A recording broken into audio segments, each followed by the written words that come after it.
What's up, guys? Welcome to Good Bad Wrestling No Holds Barred, the show where we dig up bad wrestling, break it down, and then bury it again. I'm your host, Jack Brinks, and, well, looks like John's been replaced by a pillow, which is pretty appropriate. A Rams pillow, actually, so he'll appreciate that.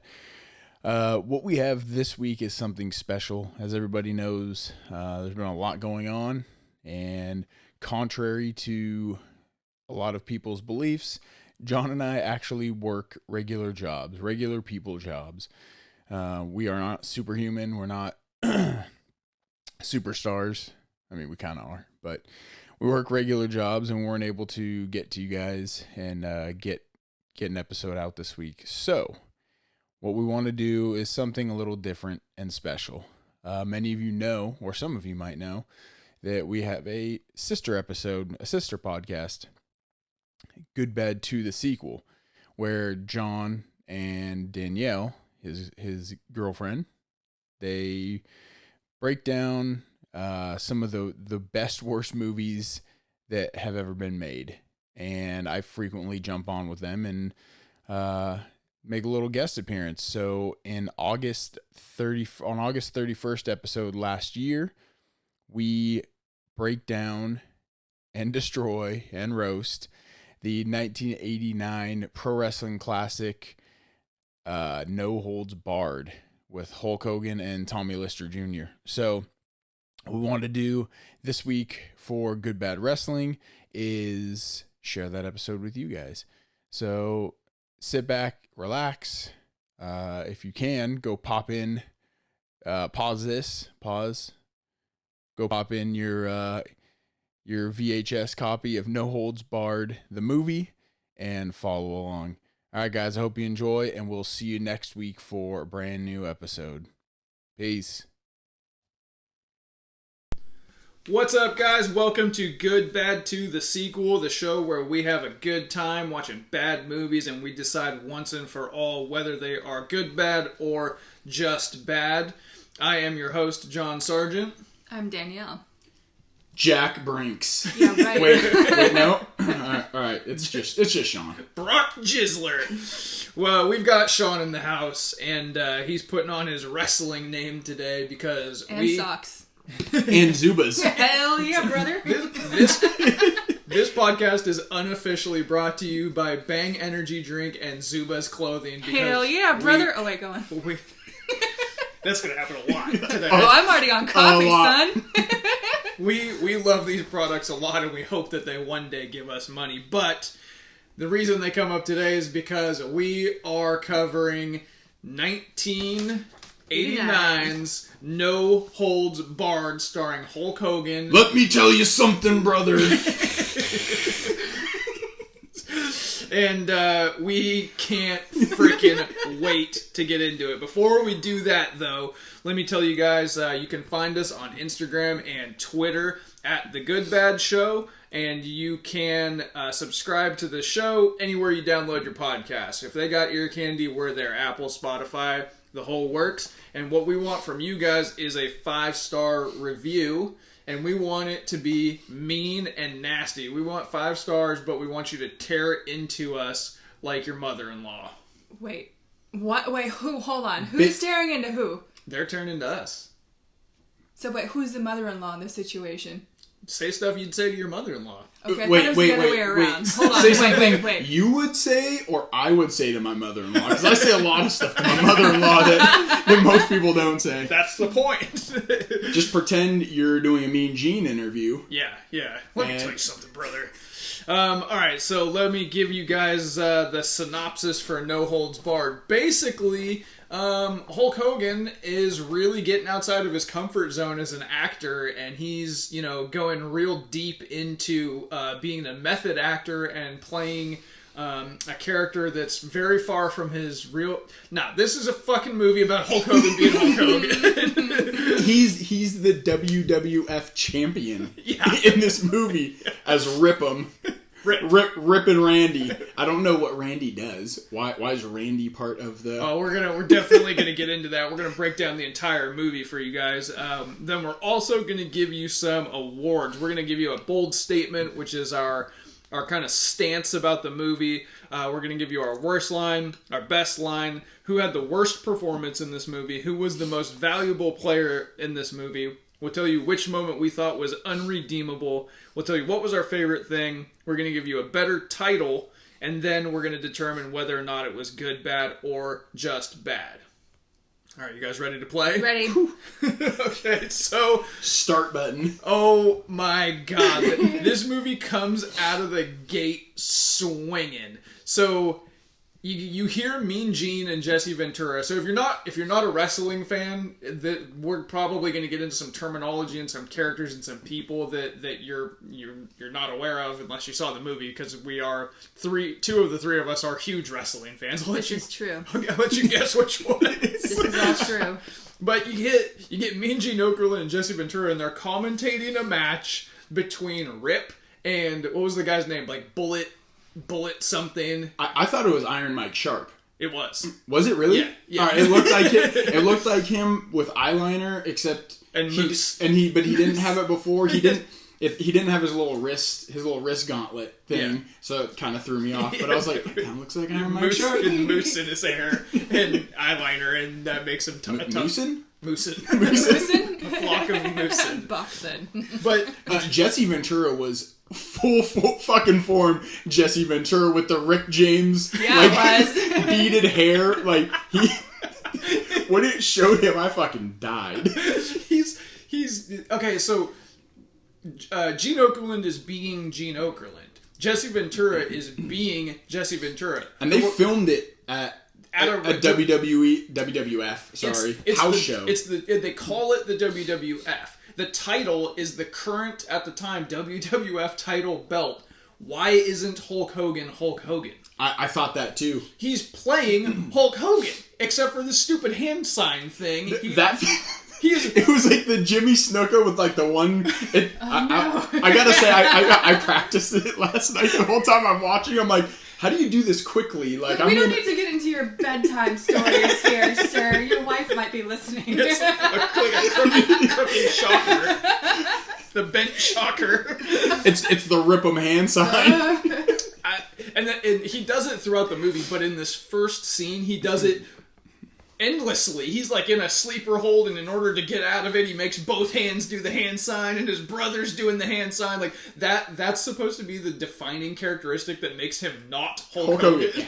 And it's the one time he broke the fourth wall, because he does it to the camera when he's leaving the executives, like the evil executives' office. No, I think you read that wrong. He was doing it to the evil executives, like cronies, and he made them jump. Boom. No, he did it after he did that to them. He's leaving through the door, and then he turns to the camera. Did he? Yes. Okay. I wrote it down. So while this match is going on, you're also introduced to the evil businessman executive. I can't remember his name. Brell. I thought it was Brill. Brell. I'm just going to call him Kirk Sutter because his name in the movie doesn't matter, but he's amazing. I liked I didn't like, but I did notice, you probably noticed too, get your shit together, jockass. Do we just start keeping a tally of jockass again? Get it together, jockass. So every fucking thing is wrestling, right? He's fucking Hogan. It's the same shit he wears. It's the WWF. It's Jesse Ventura. It's Mean Gene. A double axe smash. Yeah. They changed the names of the moves. Yeah. because that matters. So one thing I looked up was when Hogan was in Japan, that was his finisher. Was a running double axe handle smash. They called it the atomic smash or something like that. But that's so another half-ass lazy tweak to make him not Hulk Hogan. I've said this before in the past. Michael Jackson, Jesus Christ, and Hulk Hogan are the most recognizable people on Earth. If you go to some village where they don't even have electricity or something, you show them a picture of Hulk Hogan, they'll know who it is. Just because he's doing probably because he slept with their wife. Just because he's doing a double axe match doesn't make him not Hulk Hogan. I did I got my shit together now. Coffee's kicking in my World Wrestling Entertainment coffee mug. John and I with our matching mugs. I got the donut one. It's fine. Is you think that it's so like when you watch The Wrestler, the matches aren't what you would see at a show, right? Right. This is exactly a match you would see with a half full arena on an 80s. An 1989 WWE, WWF, WCW house show. Yeah. This is the exact match. Yeah. It was a full match. None of it was Hollywood. No. It was... I liked it because it was like a throwback to... Yeah. It was exactly what you would get in a match. The play-by-play, the crowd reaction, It's 100%. Well, Hulk Hogan famously has said, do you want match A, B, C, or D, brother? He's got 4 matches that he's capable of doing, or I shouldn't say capable, that he thinks draws money, right? So, and he's right. Nobody's ever drawn more money than him. But so he just threw one in the movie. Yeah. So we watched, after the movie, we watched some interviews and stuff with him and like Tommy Lister on like Arsenio and like Good Morning America and shit like that, right? And Hogan is... See the grin on her face when you said Tommy Lister. So much fun. We will get so much fucking to say about we will fucking get We've got into... time. I'm sure he's listening. Yeah, I'm sure we still love you, D-Bell.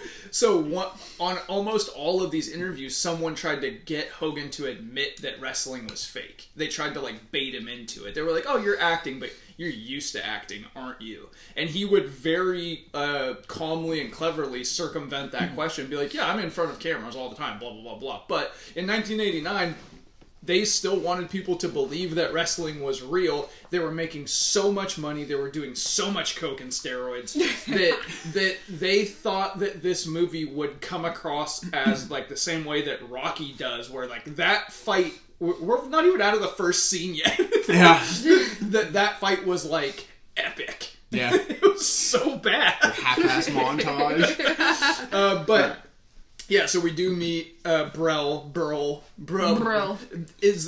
So this is where he starts saying jockass a lot. A lot.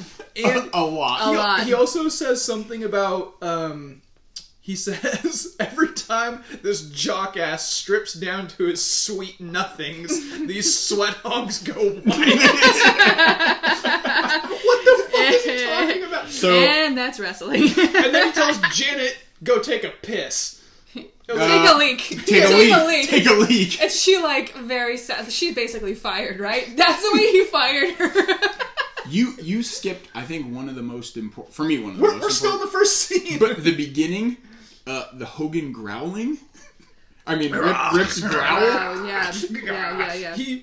It's fucking awful. He's like quivering, vibrating, pulsating. But his mouth isn't moving. Like he's just standing straight. Oh, there's so much ADR in this movie, like recorded after the fact noises and dialogue. Like you hear people talking when they're facing away from the camera. The first scene, the opening. I wrote the first line: opening roar interview, and then Hulk Hogan's bald spot, and then dubbed ? This all happened within like 5 seconds. There's so much dubbing in this movie. Like, it's almost a foreign film. It was bad. If it wasn't the most American movie ever made, it would be a foreign film. I did notice in the credits they had someone credited for pressing the junkyard dog growl sound button. And that's all they did. Look at her with the junkyard dog Wow, reference. nice. Little JYD. My favorite part of the board. My favorite part.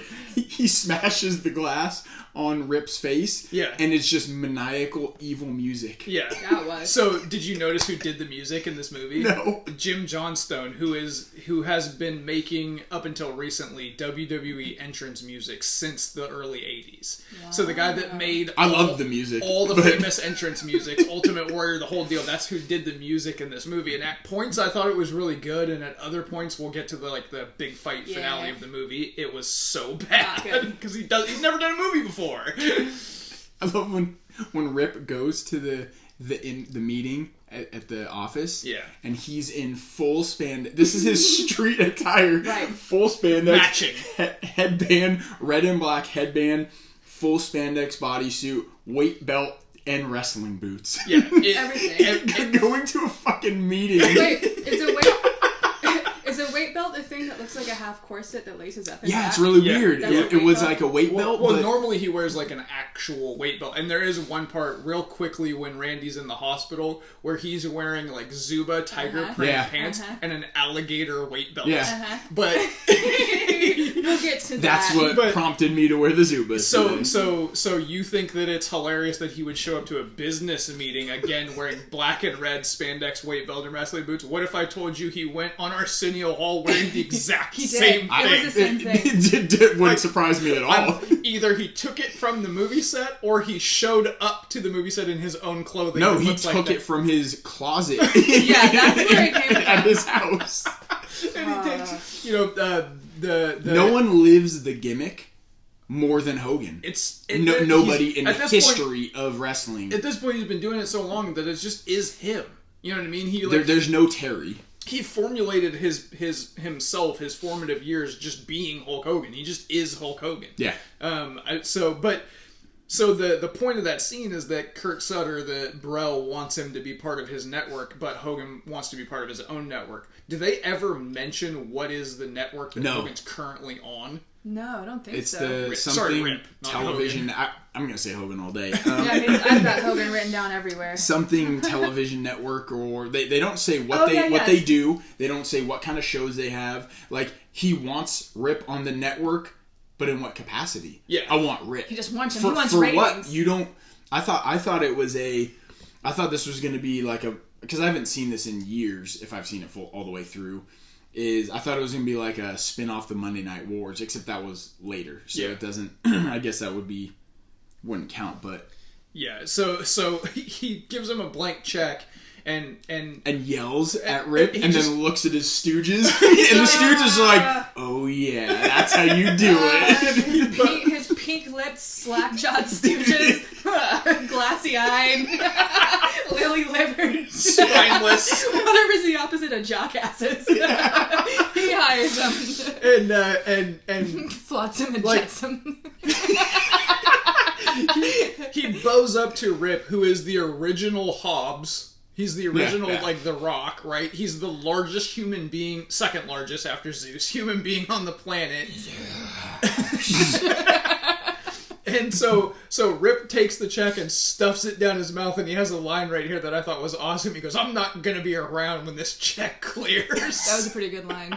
And then he flexes at the lily-livered, spineless jellyfish. And gives the Rip 'em hand sign, and out And of the everyone. boardroom. And like a grunt. Rip so, out. Cut to Rip getting kidnapped. So here we have our first felony, right? The limo kidnapping with goons. So this is Yeah. like bad movie lore. This is legendary bad movie stuff. So first, he realizes that he's being kidnapped, and he goes, "Try this on for size," and he starts punching and kicking the limo, which causes it to drive all over the fucking road. he kicks the door and it's fucking swerving. Through the church zone, He's y'all. so strong that he can kick a limousine into driving through a fruit stand and two guys carrying a mirror and all kinds of crazy shit. So how does he can't kick the door off? No, Right? but He can't break a window. No. He can hardly break the little shitty wooden cabinet in the limo, but later he just rips the door off of the limo. Instead of No, opening it. you're missing but the that part- was after. Is that after he hulks up? You're missing the part where But do you remember how he got out of the limo? Oh yeah, he explodes through the fucking roof of the 10-foot limo. vertical jump. BJ Penn's pool jump can suck it. And that's where the smooth rock kicked in. I don't know if you guys noticed the soundtrack. Oh yeah, during it was this. fucking sexy time music. What? Well, Why? I've never I've watched almost every action movie of somebody beating up 12 guys. This was the most effortless. Okay, so I have a question for you guys. I was going to ask this as the synopsis. Does Hulk Hogan have rabies? Yes. He's laughing maniacally And growling. as he's crushing people And growling. and Great. throwing them through the limo and The windows and the through the ripping doors off the hinges. He's having just the time of his life while he's destroying these people. But then he pulls the driver out. And before he even asks him the greatest question ever, he's going for 30 seconds, and he goes, "What's that smell?" And the guy goes, "Doob." God. I was like, I can't do this anymore. We watched the credits. The guy's name in the credits is Dookie. My IQ dropped about 30 points at that moment. Oh man, I was giggling uncontrollably through this entire movie. All I could think about during that fight scene, the music, I wrote "Coming to America" sax. It's the saxophone from Coming to America. This fight scene was fucking phenomenal. I popped huge. I was having I had a great time watching this fucking fight scene. It was ridiculous. I just couldn't get over, why didn't he just open the door? He lifted the door off of its hinge. Why would he do that? Because he popped out of the... yeah, that's not intimidating. Why would you just open the door? You gotta rip it off, brother! He explodes out of the roof of the car, which has more like packing peanuts and styrofoam and material in it, and sparks. But when Did John Woo direct this? Yeah, I hope so. But when he rips the door off, there's not even a sound effect. No. It just casually happens like, well, I gotta get in, and this is how it's done. It wasn't even like it was gonna come off one way or the other. This door's getting off. So he goes from there, and then he casually goes to a meeting where he meets Samantha, and he's... I'm sorry, what is her full name? Sam. N. Moore. Is it? Yes! Her name is it? Sam N. Moore. And they say it twice. I totally missed Sam. that. Wait, no, this is Sam N. Moore. But it was like Sam N. Moore. Quite. They tried to pull a Top Gun feel with this scene. If this is the first thing I thought of, where he's like, where they introduce Sam to Rip, and he's like, holy shit, and like they kind of contact, but she gives him the Kelly McGillis in the radar room when they're going over and she's like, she's interested, but she's like, go fuck yourself, and he's tongue out. Like, he's who's like this broad? He literally like bends his index finger, puts it between his teeth, like he just can't handle how fucking horny he is. He undresses her with his eyes like 20 times. I imagine this is the Has same to look. look away. This is the same look that Bubba the Love Sponge's wife got from him. I wrote that to me. I just wrote problematic because everything we know now about Hogan, it's just red flags. Like it's a huge red flag. You mean real life Hogan, not movie Hogan? Yeah. Okay. His persona bled into this, and at the time you're like, no harm, no foul. But knowing what you know now. It's like, oh, that's a huge red flag. So like I said, I watched a bunch of interviews he did in 1989 on all these talk shows, and on every single one of them, he's talking about what a great movie this is for kids. All the little Hulksters can go see it. And he keeps referring to any scenes with Sam about, there's just a little nibbling. He kept saying that on all of these interviews. There's just a little nibbling. So all the little Hulksters can go see it, right? And I was like, yeah, there's 4 attempted kidnappings, an attempted rape, 3 assaulted women. Like, oh, there's a lot of face slapping in this movie. Like, they're like, what are you talking about? but I realized when I was 5, 6, 7 years old, the reason I loved this guy so much is because everywhere he went, he was preaching what a great guy he was. And, I mean, this isn't the anti-Hulk Hogan podcast, but Google his name. You're not going to find a lot of good stuff these days. So it just kept making me think of, like, how much I felt bamboozled by Hulk Hogan. It was not to bring things down. But let me ask you guys this about this meeting. What happened? What happened in this meeting? She's like, we're gonna... They talked about stuff. Yeah. They looked into her eyes. And then said, hey, I'm going to pick you up at 8 for dinner. And he just, jaw drops. So she's talking about we're gonna improve Rip's image even more, and we have all these plans for Rip. Meanwhile, he's staring at the tits of the woman next to him, and he's not paying attention. Right? She goes, "Hey, do you want to join us?" And he like flips out showgirl style, like Nomi style, like, "Hey, listen, I don't have time for this crap. I didn't put on all this blue lycra for your weight belts tight." For you, and she's like, well, then I'll meet you for dinner at 8. And I was like, what the fuck was that? Yeah. She like date threatened him, like, I'm gonna kick you out then. And also, you learn like 10 minutes to the end of the movie that she was working for Brell the whole time. Wait, she was supposed to seduce him. Was that ever evident? No, they never have an interaction until that meeting. I wrote, wait, she knows him? Yeah. So they go to the French restaurant in his white ass suit and his fake ass tan. He was like his own definition of orange. There's nobody else. There's Hogan orange. Yeah, there's that's Hogan a Crayola. Orange, there's Hogan orange. There's Trump orange, and there's Snooki orange. He's got his own thing, and it's like kind of brown. It's got contouring. But isn't Snooki orange just Jersey orange? Yeah, it's sort of like a toasted brown with coconut. And a fist pump thrown in there.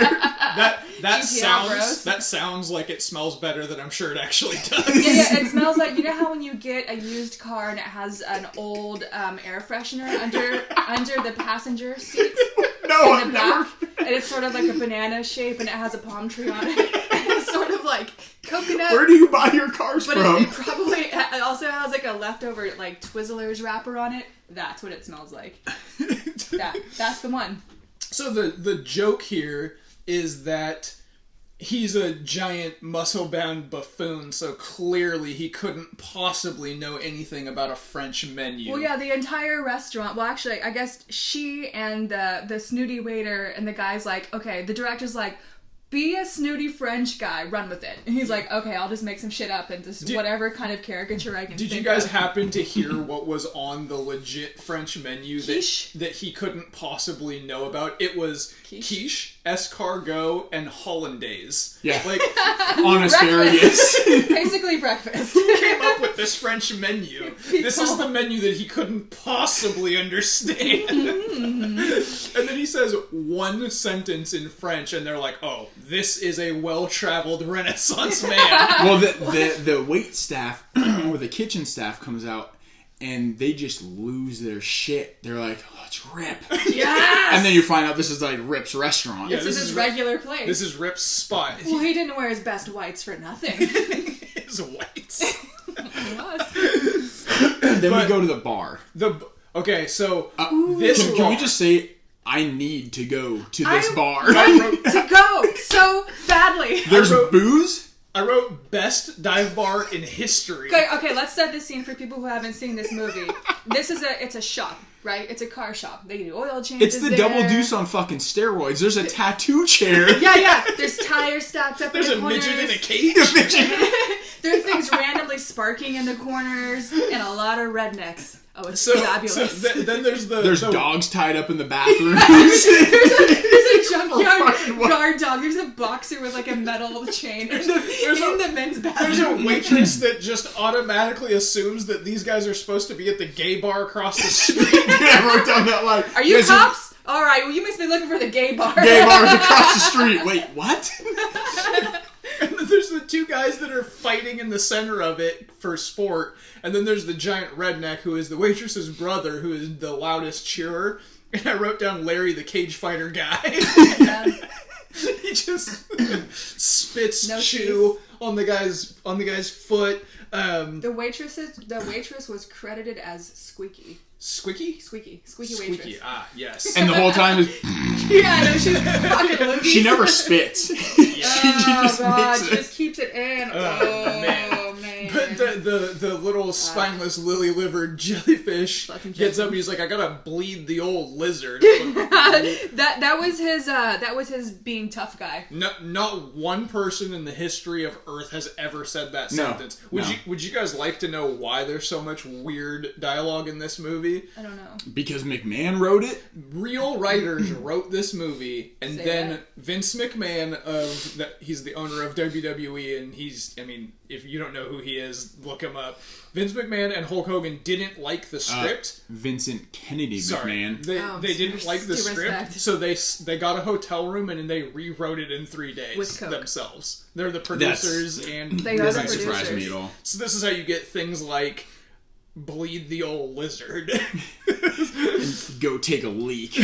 I would say, like, the movie had been sort of, setting you up this entire time to understand what you were in for, and I feel like they took the training wheels off at this point, and they just fucking let it ride. It got crazy. From here on out, in my notes, everything I wrote is just all like 1940s newspaper headline summaries instead of like full sentences of what's going on. It's a lot of caps and exclamation points. Zeus maims handicap. Pretty much.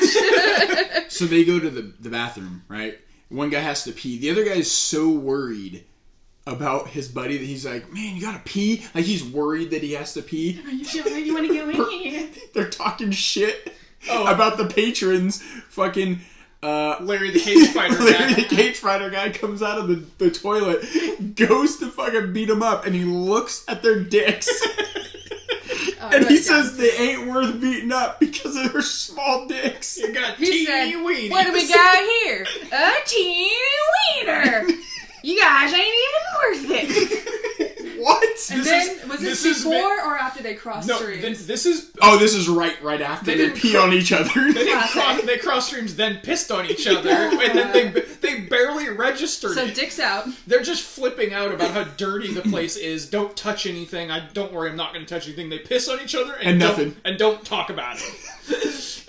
This is peak Vince McMahon. Like, if you're a wrestling fan at all, and by the way, what I forgot to mention, we got some big news coming up at the end of this show concerning wrestling, but he is the exact person who would write, like, what if he doesn't kick their ass because their dicks are too small? and then just die laughing. Yeah.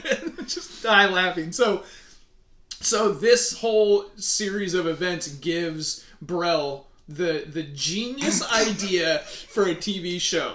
Okay? So here's the premise of his TV show. He's going to get all the world's most psychotic, roided out, cokehead, redneck, 300-pound powerlifting, wrench-wielding Brock Jizzlers of the world.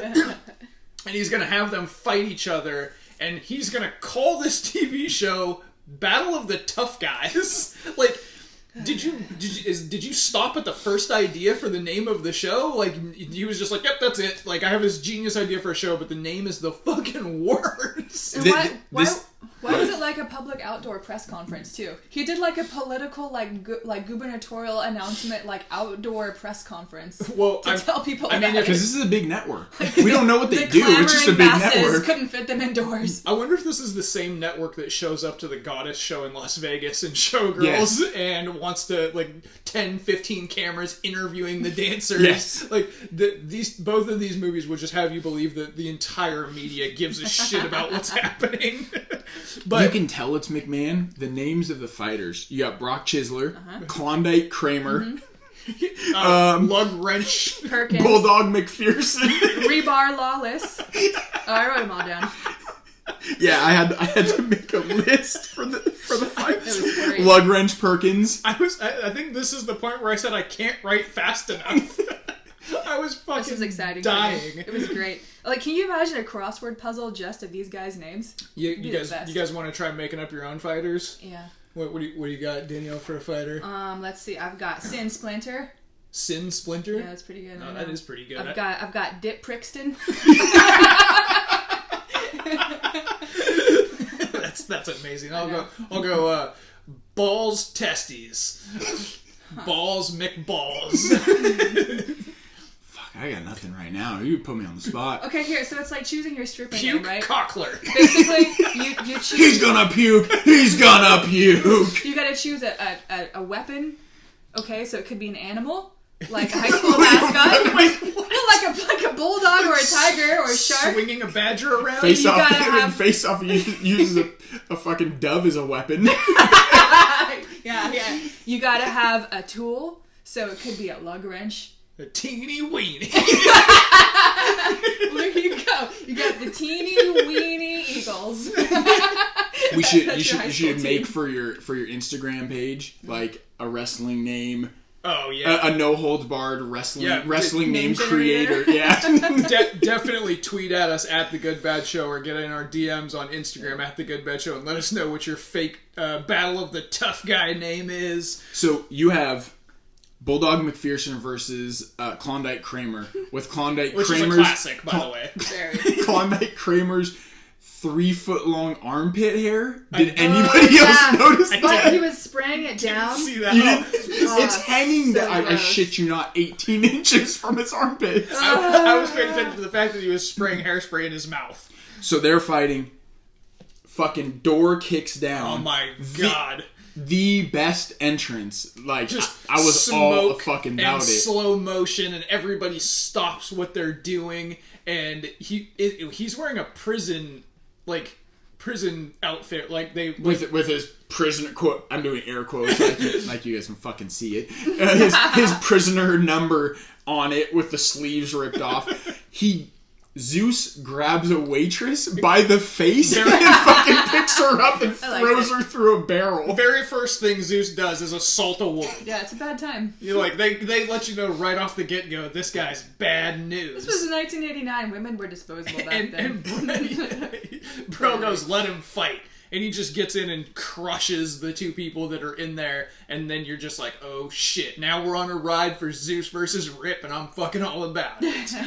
How have we not mentioned? He rips the dude's hair out. Oh, and that they was his finisher. and they acted like he decapitated him. Yeah. It was Oh like my scalping. God. I want them scalps. How have we not talked about his unibrow?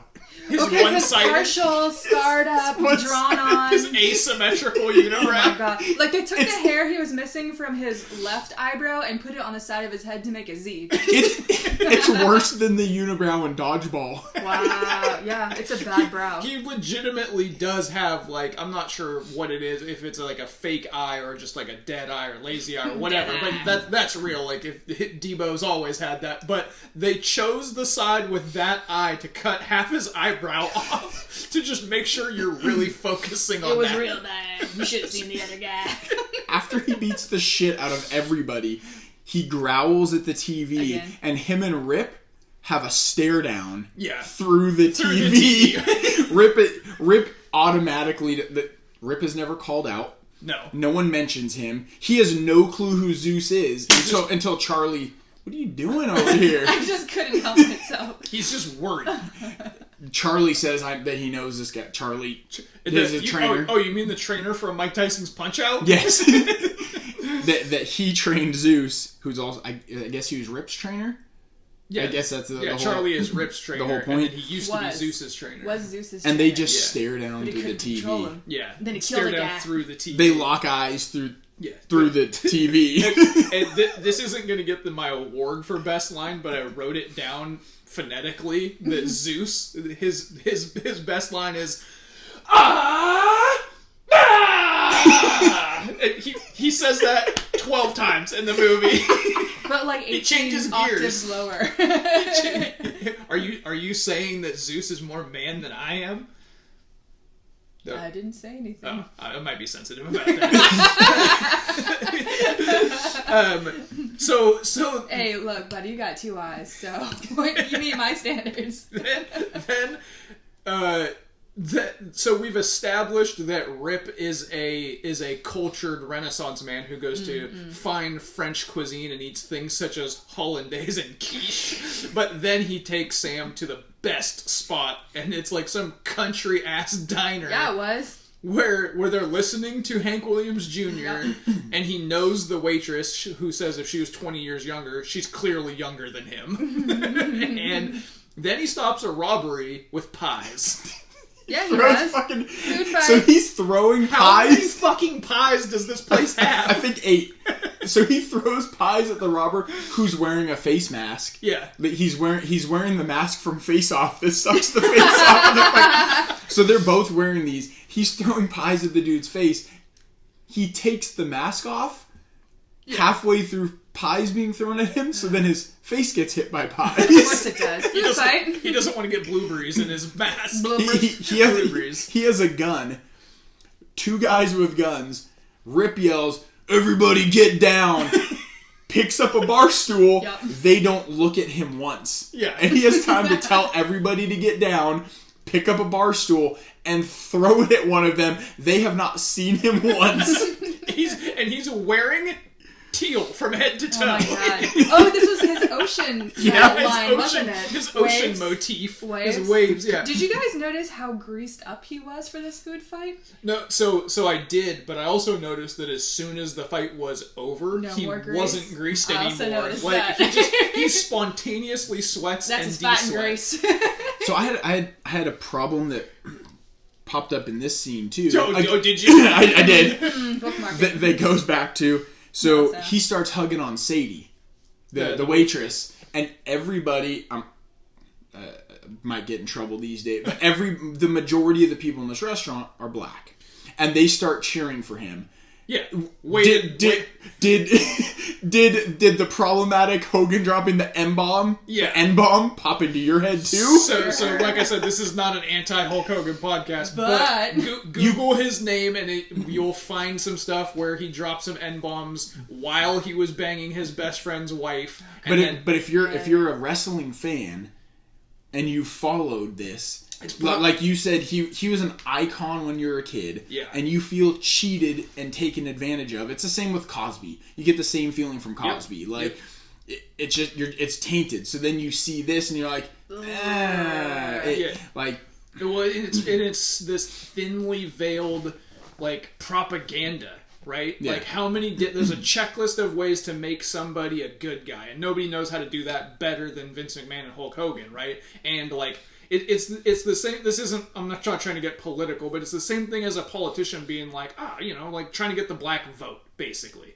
Like, that's what this was like trying to... We can see you're pandering. It's not authentic. Yeah, basically, is what you're trying to say. It was gross, but Cheaply done. Good thing those pies were on it. Did you guys also notice that he tells Sam before the fight starts, he goes, when I say the word, get down.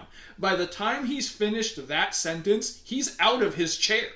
Like, which will be the word? Yeah. The word.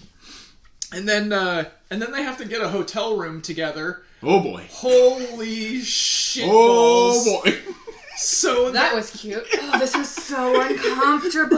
Okay, so I'm glad I'm not the only person. Oh, so yeah, uncomfortable. let's get the woman's perspective on this. Oh, so creepy and uncomfortable. This scene had to have lasted half the movie. Dude, It was. felt like it. I wrote down vomit. I just wrote it down. Like, I can't do this Wait, part. It was so gross. did you write down vomit because of like the awkwardness of them having to share the room and the tape that goes across? I was gonna say- or was it vomit because of his fucking short shorts? Oh, that's oh, okay. And then it got And her worse. lingerie. Don't you remember when he was doing his? Her lingerie is more clothing than his is. Do you remember what he was doing push-ups in? Like Yeah. like string briefs. Yeah. String. But I want to point out, you're sitting here getting all your shit in a twist. Chivalry is not dead. He makes a curtain out of wrist tape. Okay. He still wore string briefs. You can't get around that. It happened. And she wore sexy lingerie that she just happened to have. She thought she was gonna be alone.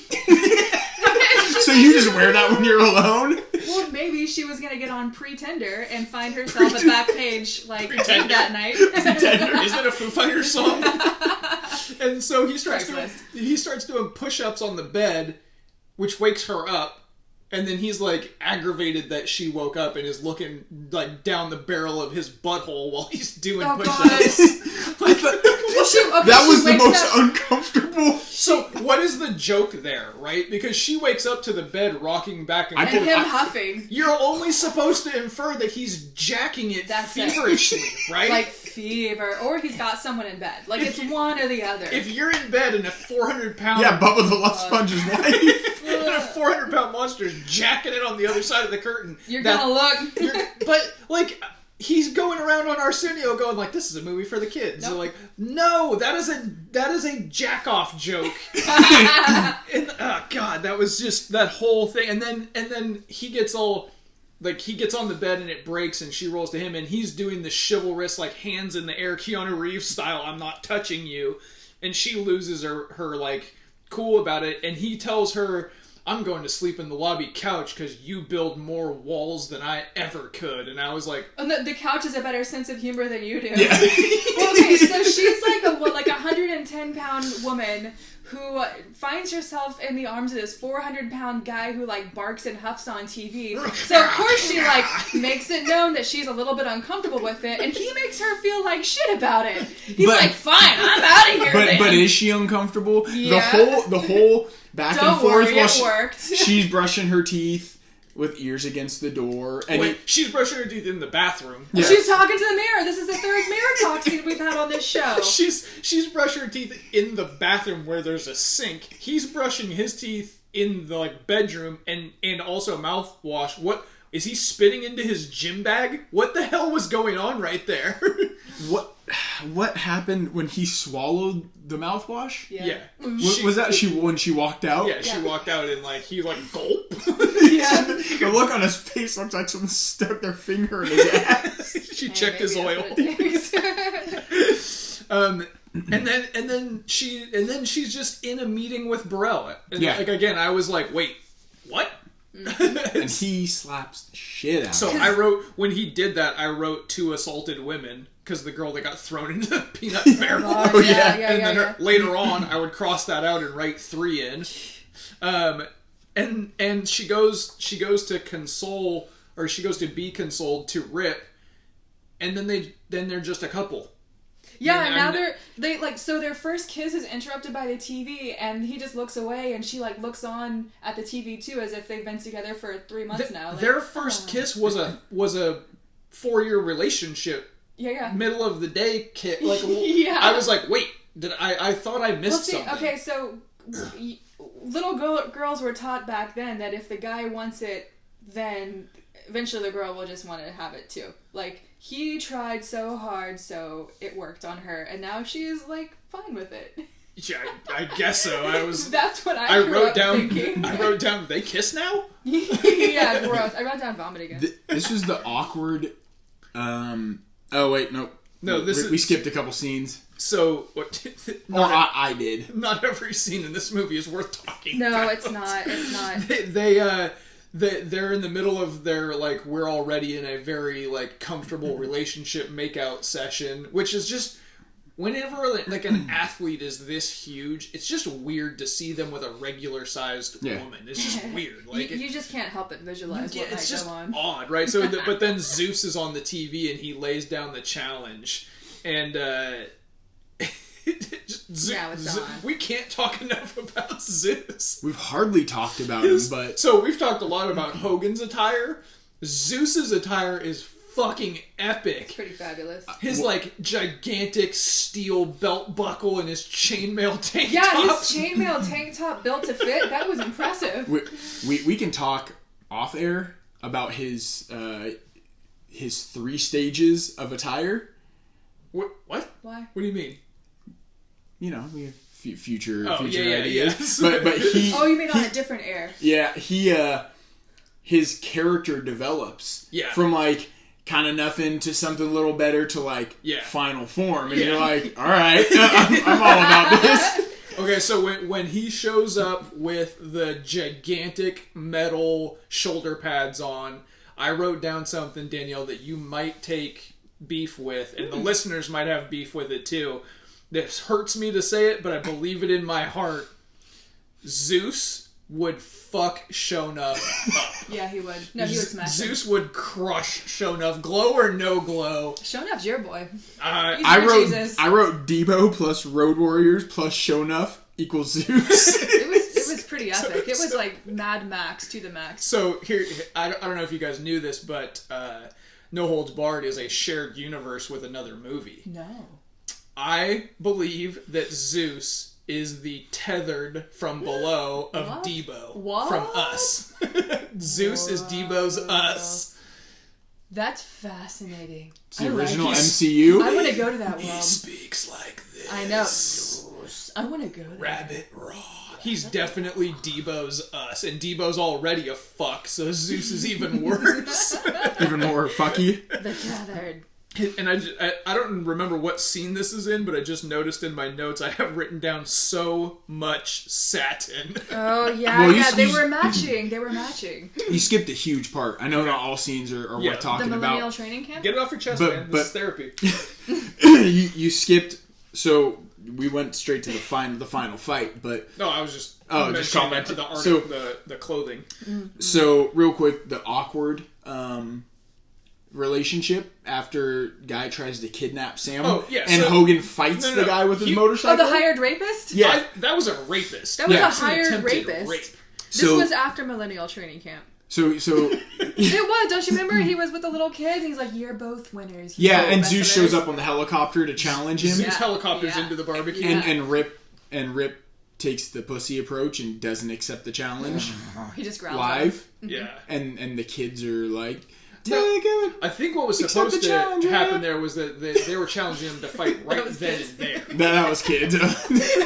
Your kid impression is uncanny.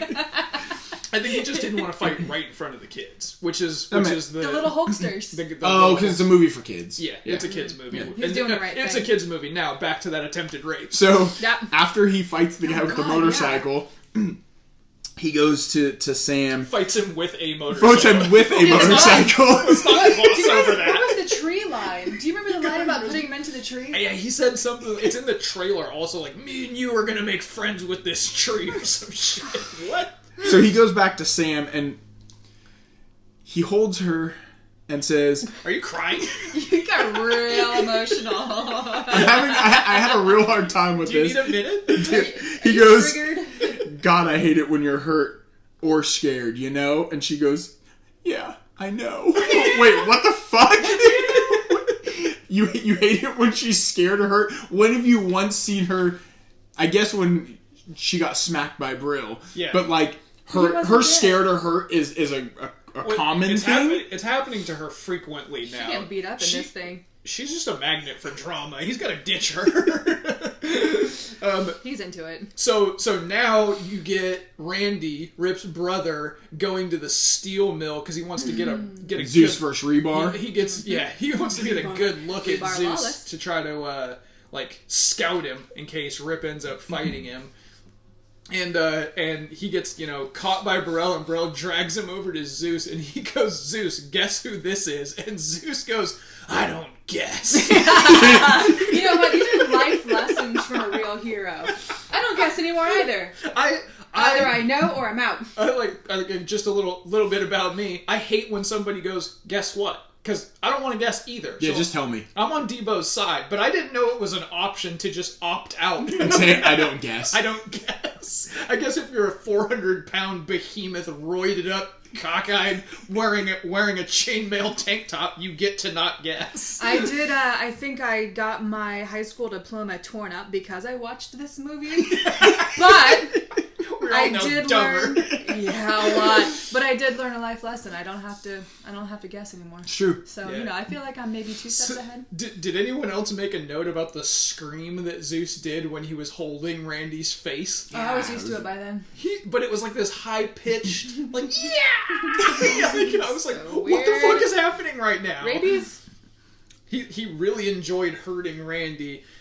So Okay, but then the evil executive Brill falls in love with the Zeus. He Yeah. just gives him these He's giving him the melty goo-goo eyes, fuck like me eyes. I'm gonna have him. He just sees dollar signs in Zeus. He just goes goo goo for him. So then Rip has to go find Randy or Zeus. No. You make the assumption that He- found out about he Randy. Yeah, so he goes to find Zeus. Zeus's gym is dope as fuck. Yeah, dude. I want Zeus's If it was gym. 1989, that would be what my gym would look like. I would too have pictures of Hulk Hogan everywhere. What? And That's my dream gym, to have another ring inside of for we've talked about Yeah. this dozens of times. Why would we need one? I don't fucking know. I was confused here though. So there's TVs placed throughout that have this video on a loop of Burrell like motivating Zeus by saying shit that Rip said about him, right? Which is just static replay. But then he breaks the mirror and there's a projector on the other side and the projector laughs. The projector's like, ha ha ha. It's a projector of Zeus. Yeah. And Rip thinks that it's Zeus, so he double axe smashes the mirror, and it's a projection. Yeah, but I don't know about you guys. I'm pretty sure that projections and imagery back then was not lifelike to where my you have a God. hologram back in '89 and they're projecting an image of which was very clearly actually Zeus. Wait, in what other recent movie are people trying to attack images who are actually in mirrors? Us with the tethered. That is him. Shared This is universe. us. You're Confirmed. right. You heard it You're here first super on right. Good Bad 2 the sequel. Shared universe between No Holds Barred and us. So my 1940s headline for this scene was You have to say it in the voice. Hulk destroys Temple of Zeus. Temple of Zeus. Pretty good, right? I know. And then he throws the bar at the camera, and all three of the executives jump out of their seat like the bar was gonna hit them. I thought it was. I thought when he threw the dumbbell, heaviest fuck dumbbell at the big Z, that it was gonna like shatter, and you'll see them sitting behind the wall. Yeah. Nope. They're nowhere to be found, but they jumped anyways. But then you get this very clever contrast and excellent writing of Zeus training by wearing metal and punching cinder blocks. Meanwhile, Hulk Hogan is going through his closet and wearing every outfit he has while he rehabs Randy back to health. I just made a note of training montage-ish. Yeah, like the most lazy attempt at copying Rocky you could imagine. I was really disappointed in the scene because the best part about 80s action movies, whether it's every Van Damme movie or Arnold movie or Chuck Norris movie, is the training montage. Training montage, yeah. Every movie has a training montage. Rocky started it, and it worked. It was, no one was tired of it being copied. It's never not good. So why didn't? Can you imagine how much better this movie would be if you get a badass soundtrack, couple of minutes of Hogan just lifting. Right, like body slams, right. Military press, whatever. Hold on, we saw one time where he was training, but he was wearing his string briefs in the bed. That's the only time we actually see him training. That was it. He was doing 7 hours of push-ups. That was the only one. That was the training montage. Isolation. Kids, if you want to look like Hulk Hogan, all you have to do is 1,000,000 bed push-ups. That's it. And then you get the final fight, and to be honest, I don't want to spend that much time talking about this final fight because I thought it was absolute trash. It's pretty much the I think it was the where all these teams and all these wrestlers got their ideas for building up matches, right? Yeah. Like the Hardys and the where they go in the ring. And then they climb up to this this high peak. How many false finishes do we have to fucking have? Oh my god! When it shows, I was actually let down when it shows the camera cuts to Randy while Rip is getting the fuck beat out of him, and his hand twitches. Yeah, I thought he's going to do the rip him hand sign, and he never does. Yeah. And that to me was a wasted opportunity. You knew it was going to happen, but they don't do it. The rip him hand sign, and he fucking hulks up, and he does hulk up, and he's about to win, and then he gets cut off. Right. It is. If you are a wrestling fan and you are so Sean and I are intensely familiar with wrestling, professional wrestling, we'll just put it that way.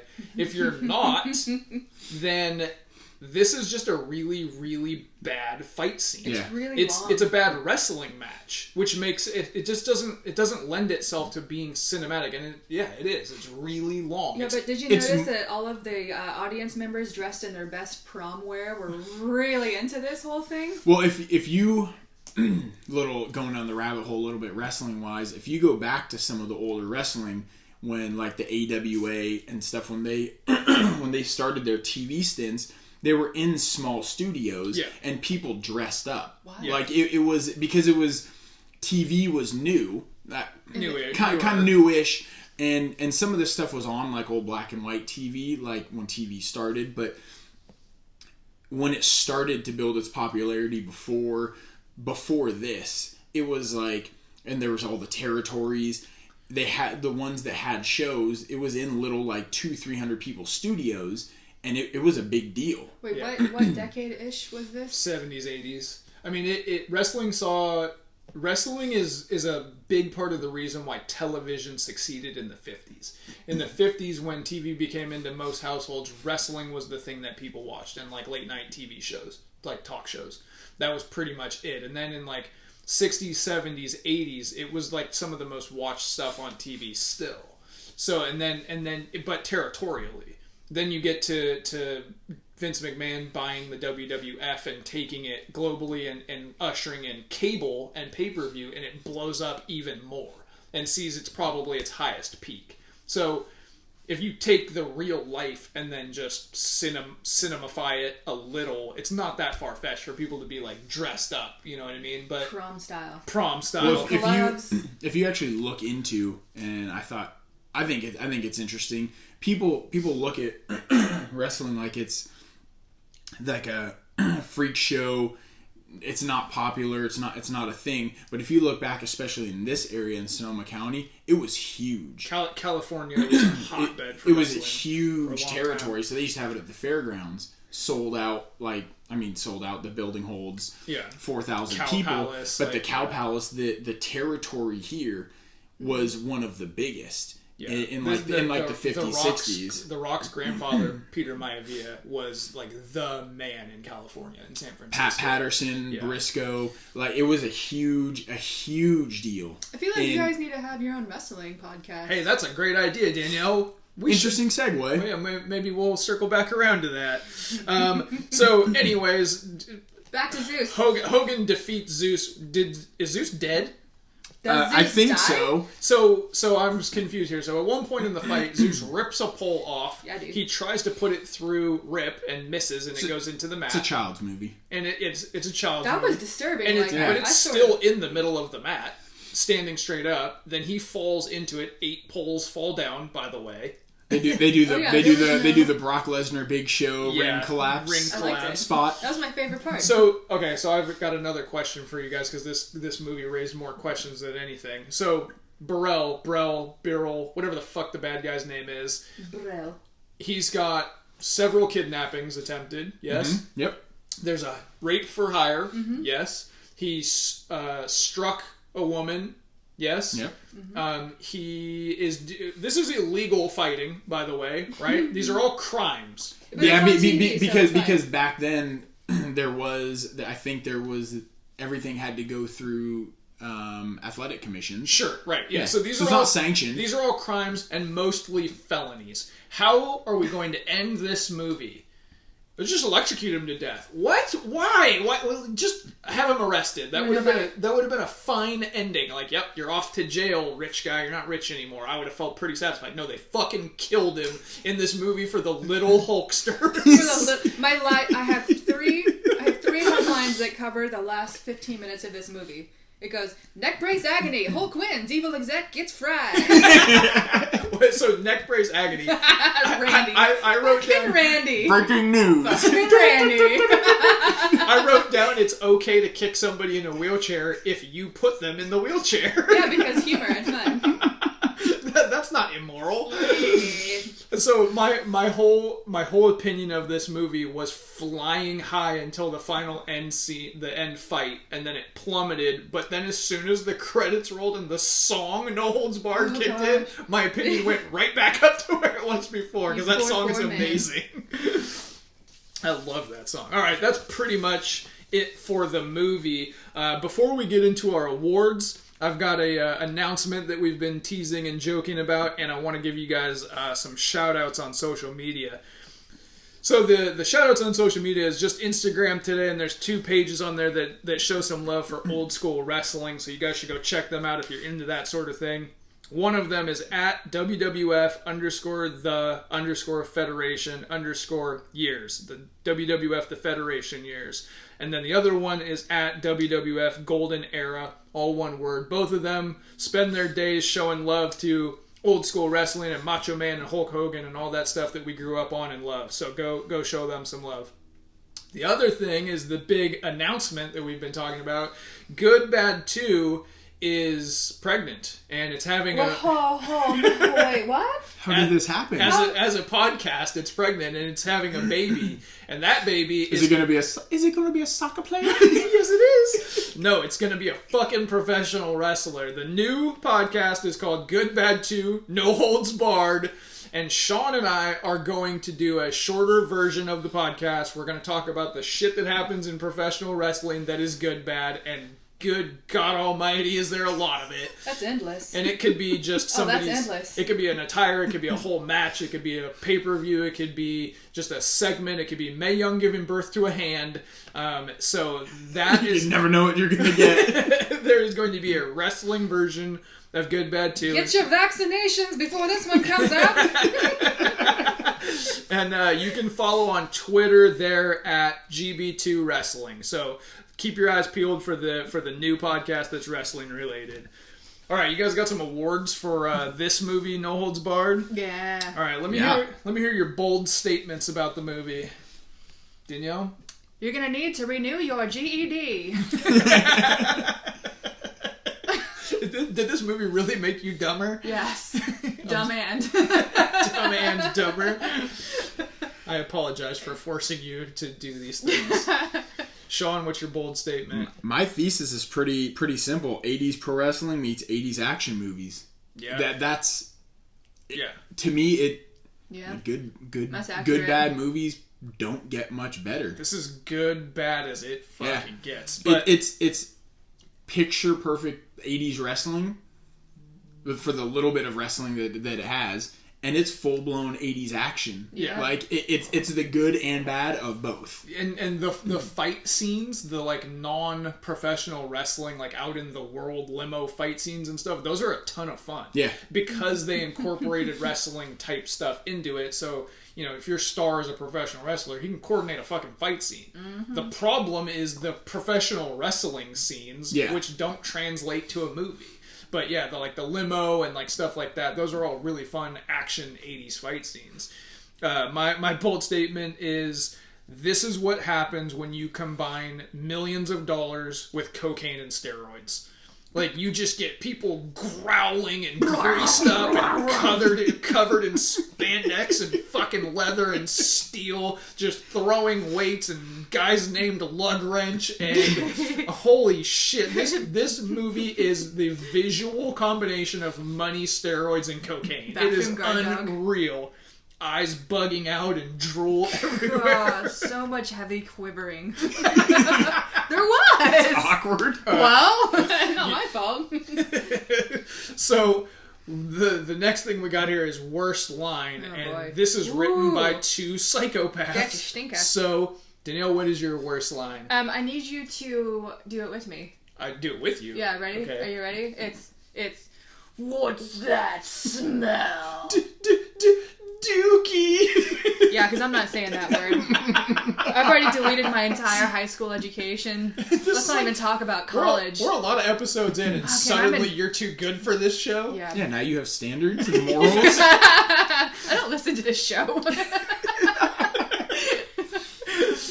Sean, what's your worst line?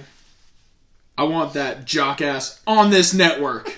10 o'clock tomorrow. Oh, that was a great Boardroom. Talk to me. Fuck. Just keeps going. Jockass. He really leaned into Jockass several times. Yeah. 4 times. I wrote it down. I kept a tally. I was actually I really thought hoping it'd be for more. more jockass. Me in too. this movie. I was fully expecting. Look how much space I have here for my tallies and just little 4 Is little that marks. a term that existed No. before or after this movie? Nope. I've never heard someone call No, it not and once. he thought Nope. it was cutting deep. He thought he was really getting him Golly. with that one. My worst line is, "You build bigger walls than I ever could." Like, stop acting. Stop trying to act. Okay, first of all, Hulk Hogan isn't a real person. Hulk Hogan is a character. So then you take a real person, give him a character, and then have that character play another character. Yeah. And then ask that third character to act. What the hell are we doing here? It's Terry acting as Hulk Hogan acting as Rip. It's a turducken of acting. Oh, What could go wrong? It's the same color, too. America. To know what is your best line in No Holds Barred? I can't. I just can't. I can't do it. I can't do it. Pass. I feel I like won't. My conscience won't let me do it. your dedication is waning. Yeah. Sean, what's your best line?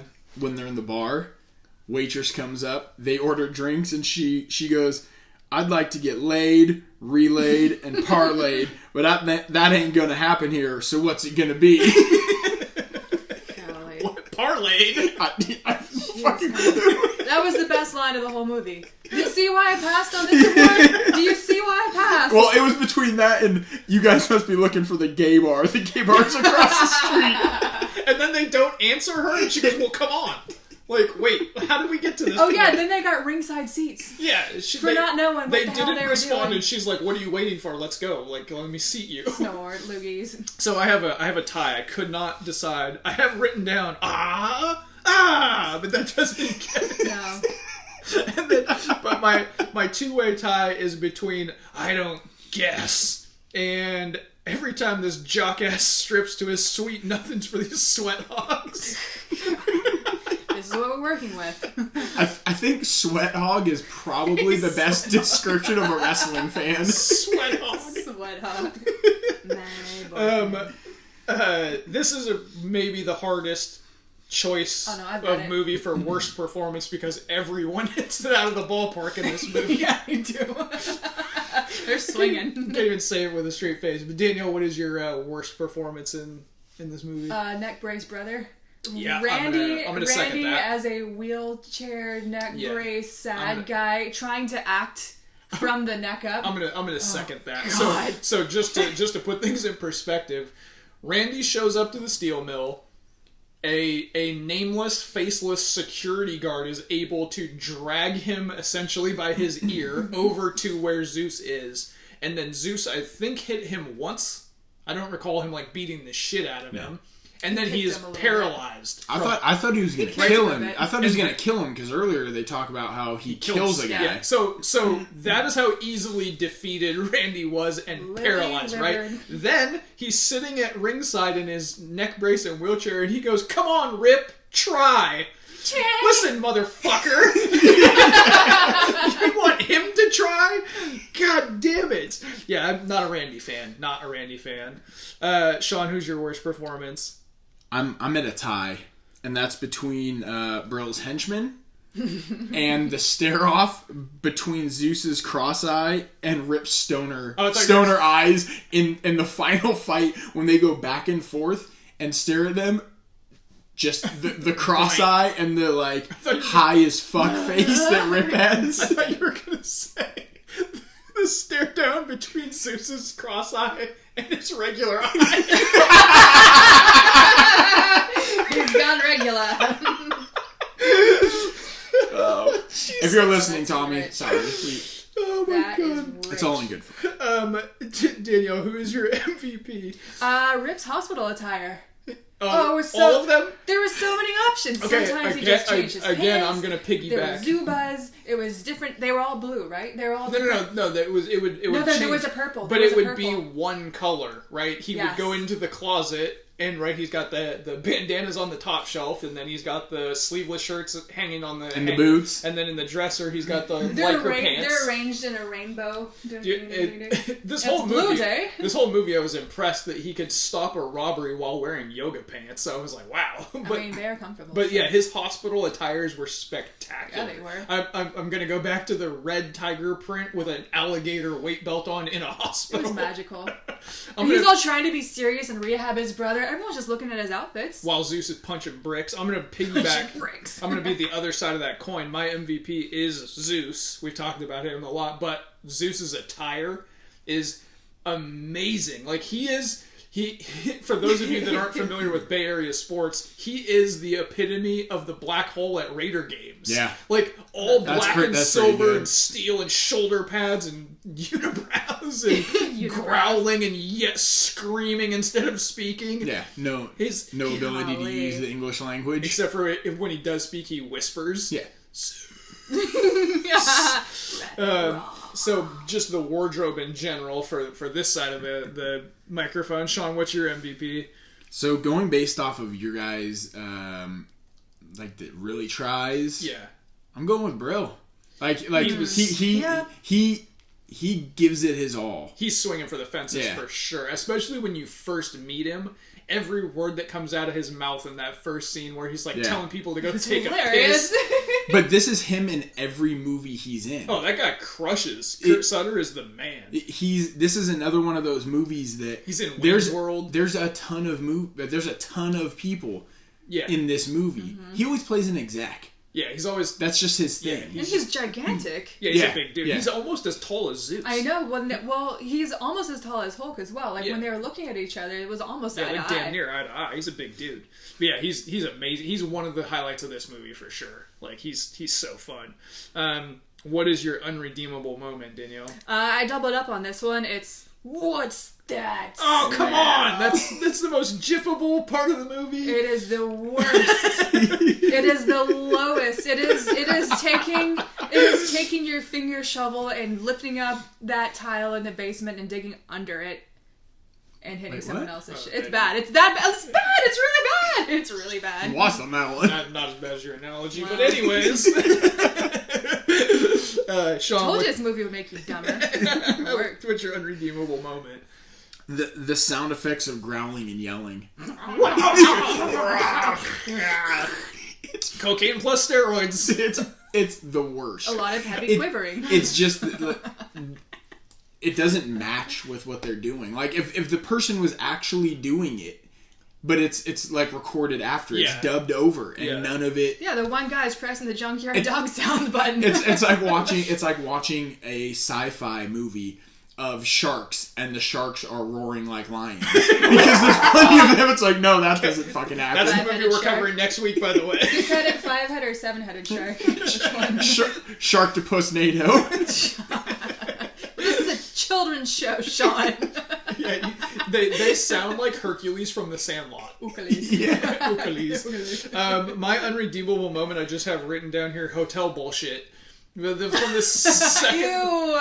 From the second they get to the hotel, it's just unfucking bearable to watch. That whole part. I think I hated that part when I was a kid. Fuck the hotel Yeah. part. Okay, I have a feeling I know what's going to happen here. Danielle, what is your favorite part? I really liked the car shop wrestling bar. I Yeah, liked that the bar. entire set. That was really rad and it was well done. It looked like a place that I want to go look at. Like maybe not patronize, but look at and observe the patrons. That place was It was epic. rad. Like throughout movie history, the Double Deuce from Roadhouse has been considered the best dive Yeah. bar, but whatever that place was called, I didn't catch the name of it. I think that place is better than the I Double never Deuce. had Yeah. had a fake ID, but if I did, I would want to have my 19th birthday at that bar. You just sit next to Larry the Cage Fighter guy. Yeah. And cheer for broken skulls. Yeah. Sean, what's your favorite part? The limo fight. Same. The limo fight was pretty epic. I love the limo Yeah. fight so much. When he busts, from the time he gets kidnapped until the end of it, when he busts out the whole dookie part. If you had 3 minutes to explain to somebody what 80s action movies were, you show them a clip of the limo fight. Yeah. And that is every 80s action movie in a nutshell. It's just- I mean, there's a lot of fights you could pick, but it's perfect. It's perfect. Danielle, did you get a better title? Yeah, I did. It's Don't Get Mad, Get Jackass. Sean? I couldn't. I I really had a hard time. I tried, and first of all, they never say no holds barred once in this movie. It's not the name of the show So either. let me No. let me fill in, which would have been a great name instead of Yeah. Battle of the Tough Guys. Let me fill in that gap for you. This movie coined that phrase. I was under the Oh, really? yeah. So the match, Ah. the match name and the term happened because of this movie. It didn't exist before that. It was like no disqualification or street fight or blah blah blah blah hardcore match. Then this movie came along, and that's where you get the term no holds barred. Or at least concerning professional wrestling. It might have been in jiu-jitsu or something like that beforehand, but this movie popularized the term. This is an educational podcast Wow. too, Yeah. kids. Wow, I just Yeah. gained This podcast is for the kids. I just got 8th grade back. Yeah, we're in negotiations with NPR.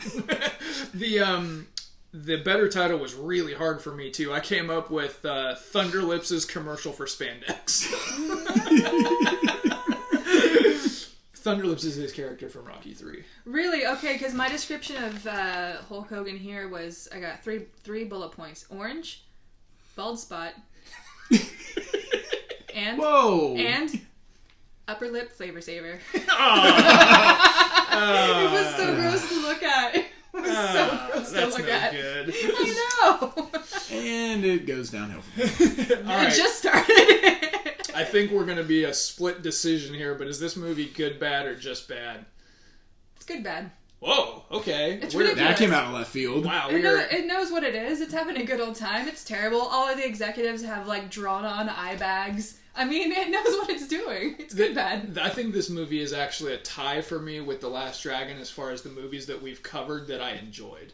Like, I had a good fucking time watching this movie. No, it's so far below Last Dragon. It's so far below. Alright, we can disagree on that. I'm guessing, Sean, you're going good, bad. Good bad. Yeah, It's about as good bad as a movie gets. This is what we're looking for this podcast. It's terrible, but it's fucking fun. It knows what it's doing. Yeah.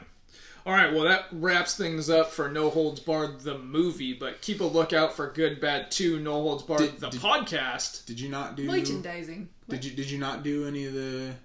Oh, the research. Yeah. Oh my god, every time I try to get away with it, but you guys keep me on track. Because I'm actually interested on this one. So there's not a lot to be found. Some of it I already told you about, like they rewrote it in 3 days and the match type. And that Hogan wanted this to be a movie for the little Hulksters, but a couple of things that I found that were really interesting was an interview with Tommy Lister, with Debo, Zeus. And one of the things that the interviewer asked him was if he had auditioned for this movie. And he's talking about how a bunch of other people auditioned for it. And one point that he made was that a few white people were auditioning, but in his opinion, there's no money to be made for a white person fighting a white person or a black person fighting a black person. He said all the money is in white people fighting black people. And he was just saying, like, I don't know why that is, but he's like, that's the facts. And he said that he used to be about 280 pounds, and then he started taking steroids, and he got up to like 315. And he showed up in Zeus attire that he had made for himself, and Vince McMahon immediately cast him to do it. Sold. Wow. Then the interviewer asked him about the fact that he had wrestled in WWF as the character Zeus after making the movie, but before it came out, in an effort to promote the movie. So he did like some SummerSlam matches where he teamed with Macho Man and all this stuff. And the interviewer asks him, was it always part of the plan to do some wrestling? And he goes, no, absolutely not. He's like, I look at professional wrestling as sexual harassment. He's like, I don't need no dude sexually harassing me. And he goes, but Vince McMahon is the greatest businessman in history. He just forced $75,000 into my bank account. Then asked him if he would wrestle. And he goes, no, I'm not trying to get sexually harassed by no dude. And Vince said, okay, well then I'll just have to get that $75,000 back. And he goes, all right, who you want me to sexual harass? That's what it takes. That's the price. So that was pretty much his story of being a wrestler. Wow. The budget for this movie was $8 million, which actually seems kind of low. Yeah. And it grossed $16 million. So it was profitable, but it was considered a flop. It was considered, by Vince McMahon for their very first production to be a lot lower than they expected that it would be. It's probably the only WWE film that's made money. I don't know, because they're pretty low budget. Then they continue to make them. So, and are all those a low budget? Like the Marine 12? Yeah, and they also produce movies that you probably didn't know that they produce. Actually, somebody on Twitter fact-checked me on this. They might have had something to do with us. And I'm not saying that as a joke. There was a recent movie that they produced that has no wrestlers in it. They just put up the money. It's not like a joke movie. I think it might have been us. And if it is, then my theory is true. What the fuck? And I'm like 50-50 on my confidence on that statement. So don't hold me to it. Fact checking. Somebody figure that out and get at us at the Good Bad Show. All right, that pretty much wraps it up. Next week. All right, I'm going to need the both of you right now to stop, collaborate, and listen, because Ice is back with a brand new invention. We are covering Cool as Ice. Whoa, really? Yes. No. The Vanilla Ice 90s classic that I did not know existed until a little while ago. I've never heard of this. This is a movie where Vanilla Ice is in like a rom-com kind of, and he's playing Vanilla Ice. This is so exciting. And it's called Cool as Ice, and I cannot fucking wait to cover that movie. This is, we can just keep wearing our Zubas all the way through the movie then. Like, Well, whole week of Zubas. Yeah, absolutely. This is great. Definitely go download the podcasts. Good Bad to the Sequel, wherever you get your podcasts from. Apple, Spotify, Google. Leave us a Dumpster. What? God damn it. Target clearance shelf. Leave us a 99-cent store. Could you pull the rope in the same direction as me? God's sake. I don't listen to this pile of shit. Leave us a 5-star review while you're there. You can find us on the social medias at The Good Bad Show, and keep your eyes peeled for Good Bad 2, No Holds Barred, the wrestling version of the show, which will consistently be released sometimes. You can find me at Fit Geek Training. You can find Sean at... In the nearest square circle. and you can find Danielle at... Victoria's Secret 1989, buying that lingerie set from Sam and Moore. All Ew. right, y'all. Ugh. Peace Not out. again.